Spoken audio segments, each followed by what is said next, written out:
In this video, you'll learn how to increase the text size on your Google Pixel 9. By adjusting the text size, you can enhance readability and make your device easier to use. Begin by locating the Settings app on your home screen or app drawer. Tap on the icon to open it. Once in the Settings menu, scroll down until you find the option labeled Display.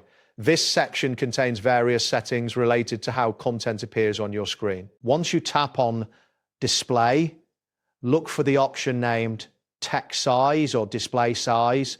Selecting either of these options will allow you to modify the size of the text displayed on your device. It is important to ensure you are in the correct section before proceeding, as this is where the adjustments will take place. After entering the text size or display size settings, you will see a slider. Use this slider to increase the text size to your desired level. As you adjust the slider, a preview will appear on the screen showing how the text will look at different sizes.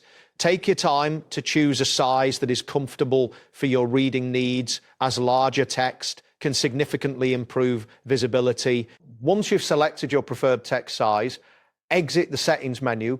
To confirm the changes, open various applications on your Pixel 9. Check if the text is now more readable across different apps. If you find that the text is still not to your liking, return to the settings and make further adjustments as needed. In some cases, restarting your device may help apply the changes more effectively. You've now successfully increased the text size on your Google Pixel 9. This adjustment should make your device easier to read and navigate. Thanks for watching, and see you in the next video.